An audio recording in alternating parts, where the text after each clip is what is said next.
নমস্কাৰ সকলোকে পুনৰবাৰ স্বাগতম জনাইছোঁ মোৰ channel gallery of green Assam চেনেলটোৱে। আজি হৈছে 16 নৱেম্বৰ, অসম বড়ো সাহিত্য সভাৰ ৭২তম প্ৰতিষ্ঠা দিৱস। অৰ্থাৎ আজি মই আহিছোঁ আজি শিমলুগুৰি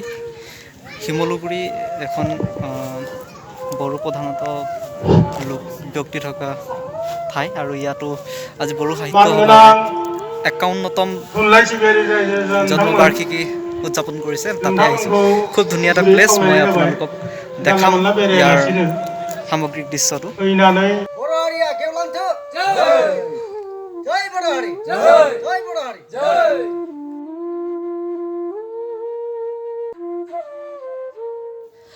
ৰ'ব শিমলুগুৰিলৈ লৈ যোৱাৰ আগতে আপোনালোকক মই আমাৰ গৃহভূমি নাৰায়ণপুৰতো আমি এনেদৰে আজিৰ দিনটোত বড়ো জনগোষ্ঠীৰ লোকসকলে একত্ৰিত হৈ কিছু ৰীতি নীতিৰ মাজেৰে আমি অনুষ্টুপীয়াকৈ সৰুকৈ উদযাপন কৰিছিলোঁ এই বিশেষ দিনটি। আৰু এই 16 নৱেম্বৰ দিনটো কিয়নো বিশেষ দিন বুলি কৈছোঁ তাক জানিবলৈ ভিডিঅ'টো চাই থাকক, আৰু ব'লক শিমলুগুৰিলৈ যাওঁ।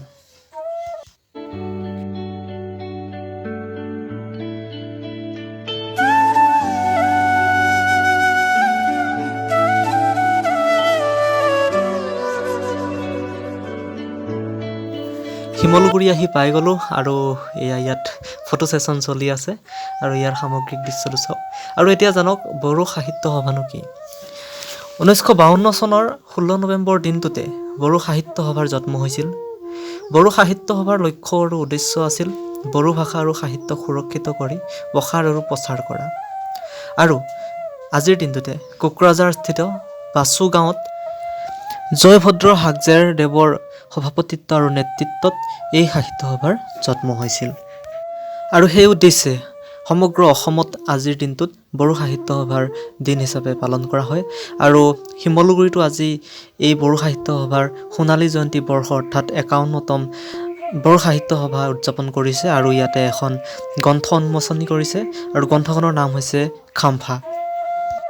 আৰু খাম্ফাৰ সাধাৰণ অৰ্থটো হৈছে শ্বহীদসকলক সুঁৱৰি আৰু বড়ো জাতিৰ সুৰক্ষিত এখন সমাজ গঢ়ি তোলাৰ উদ্দেশ্যেৰে বহু লোকে ইয়াতে গল্প প্ৰবন্ধ আগবঢ়াইছে। আৰু ইয়াৰ পিছতে আমি উপভোগ কৰোঁ আহক এটি সুন্দৰ বড়ো জনগোষ্ঠীয় নৃত্য।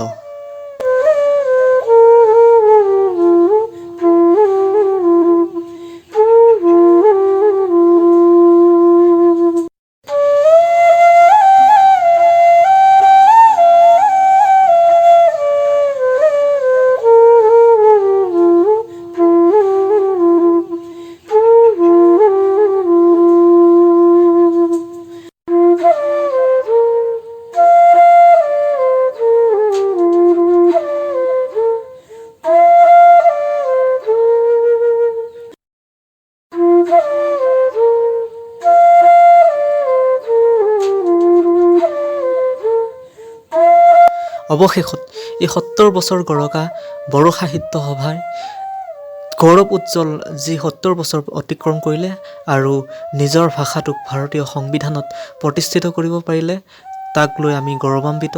আৰু অৱশেষত খুব সুন্দৰ আৰু সুশৃংখলাবদ্ধভাৱে আজিৰ সভাখনি সাফল্যমণ্ডিত হ'ল, আৰু আমিও ঘৰমুৱা হ'লোঁ। অৱশেষত আপোনালোকক অশেষ ধন্যবাদ ভিডিঅ'টো শেষলৈ চাই থকাৰ বাবে।